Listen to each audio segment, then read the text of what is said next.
آپ پہ تنقید کرنے لگتا ہے۔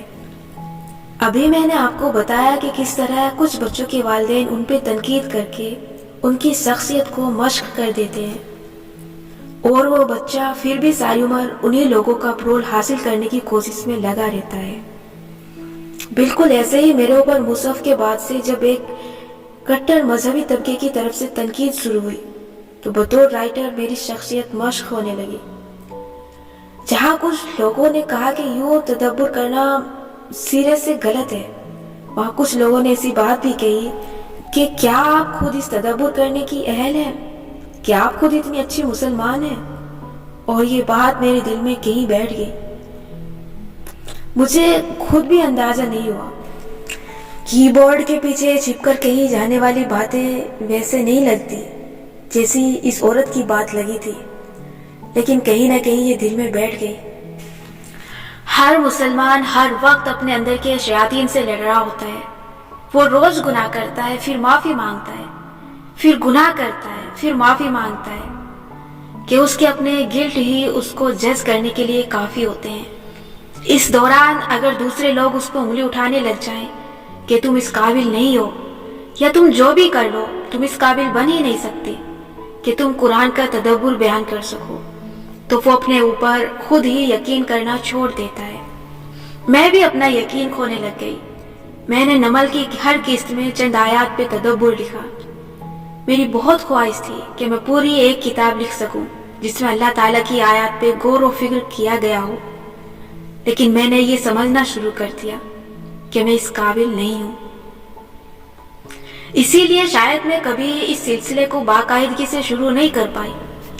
میں ہر دفعہ سیلف ڈاؤٹ میں چلی جاتی تھی کہ میں ابھی اس قابل نہیں ہوں، میں گناہ کرتی ہوں، میرے ایمان کا وہ لیول نہیں ہے جو ہونا چاہیے، میری 5 نمازیں مشکل سے پوری ہوتی ہیں، مجھے ابھی تک اپنا غصہ کنٹرول کرنا نہیں آیا جو کہ میری سب سے بڑی خامی ہے، میرے اندر ابھی تک بہت سے گناہ چھوڑنے کا ظرف پیدا نہیں ہوا، تو میں کیسے اللہ کی آیات پہ تدبر کروں؟ جب لوگ میرے تدبر کی تعریف کرتے یا مجھے دعا دیتے یا کہتے کہ آپ بہت بڑا کام کر رہی ہیں، تو میں سوچتی یہ میرے بارے میں بات نہیں کر رہے، یہ اس رائٹر کے بارے میں بات کر رہے ہیں جس کو یہ اپنے خیال میں جانتے ہیں۔ سیلف ڈاؤٹ کا شکار لوگ اکثر یہی سوچتے ہیں کہ لوگ ہمیں نہیں جانتے، اس لیے ہمیں اتنا پسند کرتے ہیں، ان کی تعریف پہ ہمارا حق نہیں ہے، ایسے میں وہ اپنے اور لوگوں کے درمیان دیوار کھڑی کر دیتے ہیں۔ میں نے بھی ایک لمبا عرصہ اپنے اور اپنے ریڈرز کے درمیان ایک دیوار رکھی۔ میں بہت کم انٹرویوز دیتی تھی یا سوشل میڈیا پہ پوسٹ لگاتی تھی۔ اگر آپ مجھے بطور ایک قاری کے جانتے ہیں تو آپ کو معلوم ہوگا کہ چند سال پہلے تک میں اتنی اوپن نہیں تھی۔ میں اپنے ارد گرد کی دیواریں نہیں گراتی تھی، کیونکہ جس رائٹر کی لوگ تعریف کرتے تھے وہ میں نہیں تھی۔ لوگ مجھے نہیں جانتے تھے، وہ مجھے میرے ناول کے کسی کردار کی طرح سمجھتے تھے، پرفیکٹ، حالانکہ میری خامیاں بہت زیادہ تھی اور جو خوبیاں تھی وہ میرا پریولیج تھی۔ میں ان کے ساتھ پیدا ہوئی تھی، مجھے اللہ نے لکھنے کے لیے وقت دیا تھا، فرصت دی تھی، کئی ذمہ داریاں میرے اوپر سے ہٹا لی تھی۔ اب ایسے میں اتنا نہ لکھوں تو کون لکھتا؟ اور پھر کیا ہوا؟ CMH میں ملنے والی ایک اجنبی عورت نے مجھے وہی باتیں کی جو میرے اندر کسی زہریلے بیج کی طرح دبی تھی، اور تب میں نے کیا سوچا، یہ ایسے نہ کہتی اگر اس نے میری کتابیں پڑھی ہوتی، اگر یہ میری ریڈر ہوتی تو یہ میرے لکھے کام کو سمجھتی ہوتی۔ اور اس دن مجھے احساس ہوا کہ میں جو سمجھتی تھی کہ میرے قارئین مجھے نہیں جانتے کیونکہ میں وہ نہیں ہوں جو وہ سمجھتے ہیں، تو میں غلط تھی۔ میرے قارئین ہی سب سے زیادہ مجھے جانتے ہیں، کیونکہ میں جو ہوں میں اسی کو الفاظ میں ڈھال کے لکھ دیتی ہوں۔ آپ وہ ہوتے ہیں جو آپ کے خیالات اور خواب ہوتے ہیں، وہ سب میری کتابوں میں لکھا ہے۔ مجھے کیوں یقین تھا کہ اگر اس نے میری کتابیں پڑھی ہوتی تو وہ ایسے نہ کہتے، کیونکہ میری کتابیں ہی میں خود ہوں۔ اس دن مجھے معلوم ہوا کہ میں جعلی انسان نہیں ہوں، میں سچ ہوں، میں اصلی ہوں۔ پھر کیا ہوا؟ بس پھر میں نے اپنے اندر سے سیلف ڈاؤٹ جڑ سے اکھاڑ کے پھینکا، اور اس کے بعد مجھے کسی مذہبی طبقے کی تنقید کی پرواہ ہونا بہت کم ہو گئی۔ اب مجھے کوئی کہتا ہے کہ کیا آپ تدبر لکھنے کی اہل ہیں، تو میں کہتی ہوں کہ بھائی میں تو لکھوں گی، ڈنکی کی چوٹ پہ لکھوں گی، جو کرنا ہے کر لو، میں کسی کو صفائیاں یا دلائل نہیں دیتی۔ اللہ تعالیٰ نے مجھے اتنا قرآن اس لیے نہیں سکھایا تھا کہ اسے اپنے تک محدود رکھوں، اسے روک کے رکھوں، مجھے اس روشنی کو چمکانا تھا۔ اگر میرا اپنا اعمال نامہ اتنا منور نہیں ہے تو پھر کیا ہوا، کس کا ہوتا ہے؟ اور ایک بات بتاؤں، اچھا ہے کہ میں بہت نیک نہیں ہوں۔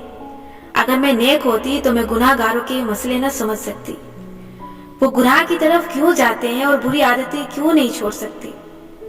اگر میں بہت نیک ہوتی تو میں بھی کچھ نیک لوگوں کی طرح دوسروں کو جج کر رہی ہوتی، میں بھی CMH میں بیٹھی کسی رائٹر کو بتا رہی ہوتی کہ اللہ آپ سے قریب نہیں ہے۔ مجھے لگتا ہے اللہ تعالیٰ نے مجھے بہت سی بری عادتوں سے اس لیے گزارا تاکہ میں ان کا حل نکال سکوں اور پھر اس کو آگے بیان کروں۔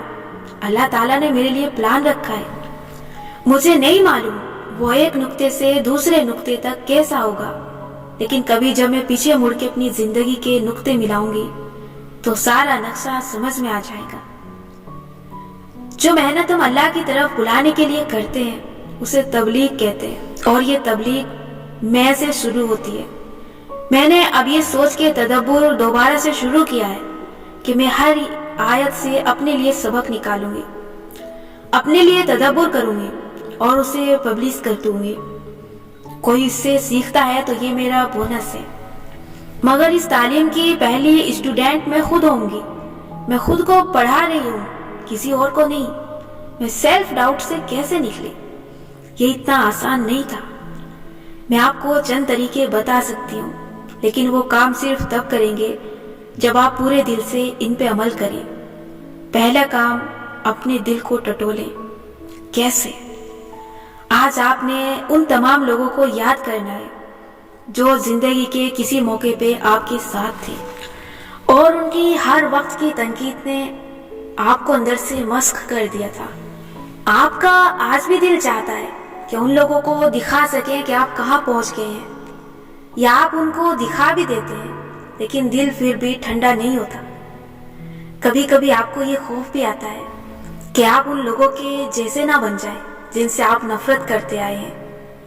کبھی کبھی اسی لیے آپ خود کو کریڈٹ نہیں دیتے، کیونکہ آپ مغرور نہیں ہونا چاہتے، ان نرگسیت کا شکار لوگوں جیسے نہیں بننا چاہتے جنہوں نے آپ کی شخصیت کو مشق کیا تھا۔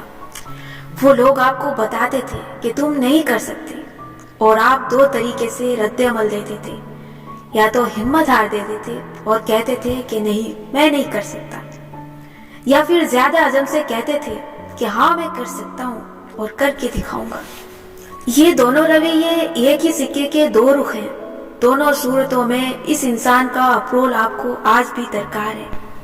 اگر آپ کو ان کے اپرول کی غلامی سے نکلنا ہے تو آپ کو یہ نہیں کہنا کہ میں یہ کر کے دکھاؤں گا، آپ نے صرف خود سے یہ کہنا ہے کہ سوری، مجھے یہ کرنے کی ضرورت نہیں ہے۔ یہ بات آج آپ نے سمجھ لینی ہے۔ آپ کو کوئی ضرورت نہیں ہے کسی ایسے کام میں خود کو ہلکان کرنے کی جو آپ کسی کا اپرول حاصل کرنے کے لیے یا خود کو کچھ ثابت کرنے کے لیے کر رہے ہوں۔ اگر خود کو کچھ ثابت کرنا ہے تو اپنی نظروں میں کرنا ہے، اپنی زندگی کے پلان کے مطابق کرنا ہے۔ مجھے ضرورت نہیں ہے یہ کرنے کی، جب ہوگی تب اپنے لیے کروں گا، اس کے مطابق کرنا ہے۔ آپ نے کسی کو امپریس نہیں کرنا، کسی پہ کچھ ثابت نہیں کرنا، آپ نے کسی کو کچھ نہیں دکھانا، آپ نے صرف اپنی اصلاح کے لیے کرنا ہے جو کرنا ہے۔ کوئی آپ کے کام کو دیکھ کے کیا سوچے گا، اس بارے میں سوچنا اب چھوڑ دیں۔ وہ لوگ جو بھی تھے وہ اب زندگی میں کہیں پیچھے رہ گئے ہیں۔ اب آپ بڑے ہو چکے ہیں، عمر گزر رہی ہے، اب آپ کو اپنے کاموں کی ذمہ داری صرف اپنے لیے لینا سیکھنی ہوگی۔ کسی دوسرے کے لیے آپ نے کچھ نہیں کرنا۔ اپنے اوپر شک تب ہوتا ہے جب آپ دوسروں کی نظر سے مسلسل خود کو دیکھ رہے ہوتے ہیں۔ اگر 18 سال کی عمر کے بعد بھی آپ کی زندگی میں کوئی ایسا شخص ہے جو آپ کو ہر وقت تنقید کا نشانہ بناتا ہے، یا آپ کو ہر وقت اس کو خوش کرنے کی کوشش کرنی ہوتی ہے اور وہ پھر بھی خوش نہیں ہوتا، تو آپ کو اپنی زندگی کے اوپر بہت زیادہ غور کرنے کی ضرورت ہے کہ آپ کس ٹاکسک رشتے میں پھنسے ہوئے ہیں۔ اگر تو یہ کوئی خونی رشتہ ہے یا شادی کا ہے، پھر تو بہت صبر اور تحمل کے ساتھ کام لینا پڑے گا، اور بار بار آپ کو اپنے الفاظ اور عمل سے اس شخص کو بتانا ہوگا کہ آپ کو اس کا رویہ نہیں پسند۔ لیکن اگر یہ صرف دوستی وغیرہ کا تعلق ہے تو اس سے آپ کو نکلنے یا باؤنڈریز سیٹ کرنے کی ضرورت ہے۔ ٹاکسک رشتے ہی اکثر ہمیں اپنے اوپر شک میں ڈال دیتے ہیں، کیونکہ ہمیں لگتا ہے ہم ان کے معیار پہ پورے نہیں اترتے۔ میرا کام میری نظر میں کیسا ہے، میں خود اپنی نظر میں کیا مقام رکھتی ہوں، یہ اہم ہونا چاہیے۔ اس کو اہم کرنا اتنا آسان نہیں ہے، لیکن یہ آپ بار بار کی پریکٹس سے کر سکتے ہیں۔ اس کے لیے آپ نے اپنے آپ کو کریڈٹ دینا سیکھنا ہے۔ آپ کیوں خود کو کریڈٹ نہیں دیتے؟ میں بھی اپنے آپ کو کریڈٹ نہیں دیا کرتی تھی۔ میں سمجھتی تھی کہ میں بہت پریولیجڈ ہوں، اس لیے میں نے جو کامیابی حاصل کی وہ حقیقی نہیں ہے۔ لیکن پھر میں نے سوچا، بھلے میرے پاس معاشرے میں مقام تھا اور مالی حالات اچھے تھے، لیکن کیا اللہ تعالیٰ نے مجھے جسمانی، روحانی اور جذباتی تکالیف سے نہیں گزارا؟ کیا اللہ نے میرے اوپر ذہنی دباؤ، جذباتی دکھ، بلکہ بڑے بڑے ڈراماز آزمائش کی طرح نہیں مسلط کیے؟ معلوم نہیں میں کس آزمائش میں اللہ کے سامنے پاس ہوئی اور کس میں فیل، لیکن نکل تو ہر ایک سے آئی۔ میں ایک سروائیور ہوں۔ ہر شخص کا امتحان مختلف طرح کا ہوتا ہے۔ میرے پاس مادی پریولیجز تھے، مراعات تھی، لیکن جذباتی اور روحانی طور پہ ایک کے بعد ایک ڈرامہ میں نے دیکھا۔ اگر میں نے چھوٹی عمر میں کچھ حاصل کیا تو چھوٹی عمر میں نے بڑے بڑے ڈراماز بھی دیکھے۔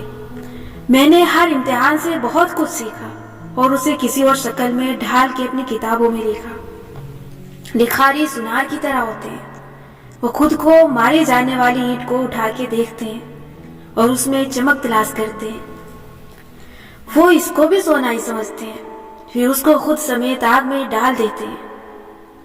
اپنے دکھ کی اینٹ کو وہ پگھلا کے اسے کسی خوبصورت شکل میں ڈھالتے ہیں، اس کو نگینوں سے مزین کرتے ہیں اور لوگوں کے سامنے پیش کرتے ہیں۔ لوگ اس میں چمکتے کردار اور دمکتی کہانیاں دیکھتے ہیں، لیکن انہیں سب کے اندر لکھاری کا اپنا دکھ چھپا ہوتا ہے۔ اپنے دکھ کو خوبصورت بنا کے پیش کرنا لکھاریوں کو آتا ہے، اور اگر اس کے قارئین اس کو اس کا کریڈٹ دیتے ہیں تو لکھاری کو کیوں لگتا ہے کہ قارئین اس کو نہیں جانتے؟ اور یوں میں نے جانا کہ میں امپوسٹر نہیں ہوں۔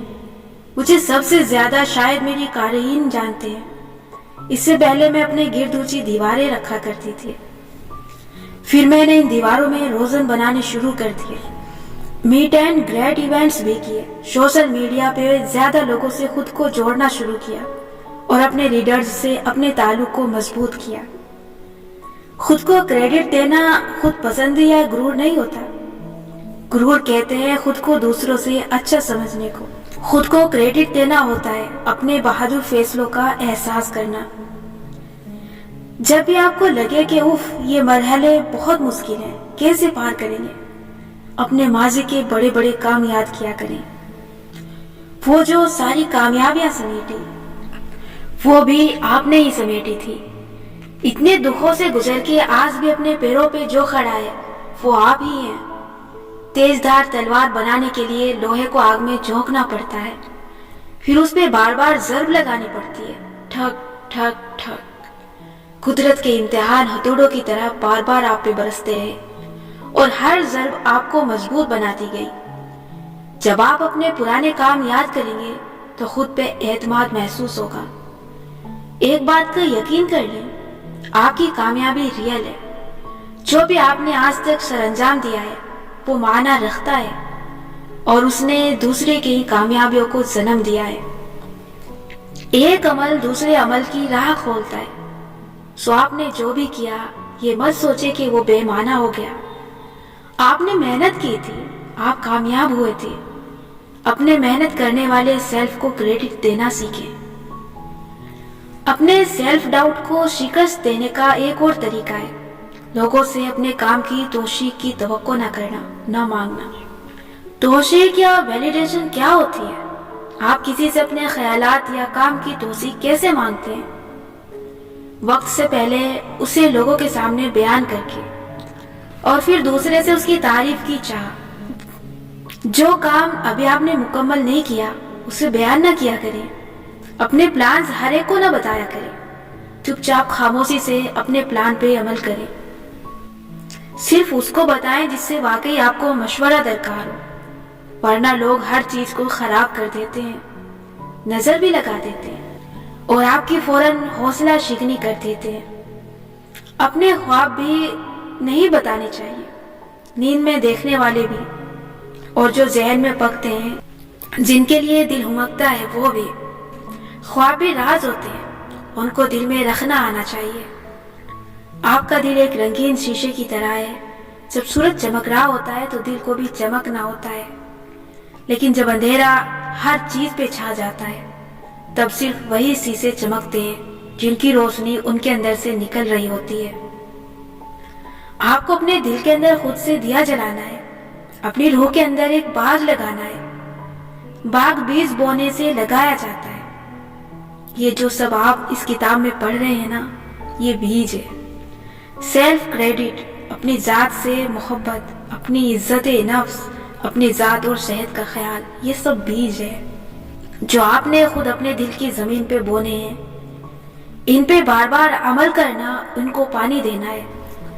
پانی بار بار دیا جائے تو پودے جڑ پکڑتے ہیں۔ دل کے اندر روشنی برقرار رکھی جائے تو پودے بڑے ہوتے ہیں۔ ایک دفعہ بیج بو کے چھوڑ نہیں دیا جاتا۔ خود کو امپوسٹر سمجھنے والے لوگوں کو لگتا ہے کہ وہ اتنے ذہین یا قابل نہیں ہیں جتنا دوسرے ان کو سمجھتے ہیں، اور یہ کہ لوگوں کو ان کی اصلیت نہیں معلوم، اس لیے لوگ ان سے پیار کرتے ہیں۔ اگر اس سوچ سے خود کو نکالنا ہے تو یہ نہ سوچا کریں کہ میں اتنی محبت کے قابل نہیں ہوں۔ محبت اور عزت کوئی بھی خیرات میں نہیں دیا کرتا۔ ہر انسان سے اندیکھی سائے پھوٹتی ہیں۔ اگر آپ کا کوئی ایک بھی دوست ہے جو آپ سے بہت اٹیچڈ ہے تو اس کا مطلب ہے کہ آپ میں کچھ تو ہے جو لوگ آپ کے ساتھ اٹیچ ہو جاتے ہیں۔ اس میں غرور کی بات نہیں ہے، اپنی قدر و قیمت معلوم ہونے کی بات ہے۔ بعض دفعہ ہم سیلف ڈاؤٹ کا شکار اس لیے بھی ہوتے ہیں کیونکہ ہمارے اندر اعتماد کی کمی ہوتی ہے۔ یہ کمی ارد گرد کے لوگوں کی ایک لمبے عرصے تک کہی جانے والی باتوں کے باعث بھی ہو سکتی ہے، اور اس لیے بھی کہ آپ کو کبھی چمکنے کا موقع نہیں ملا۔ اس لیے اپنی ذات کی تلاش بہت ضروری ہے، اپنی خوبیاں اور اپنی طاقت پہچاننا بہت ضروری ہے۔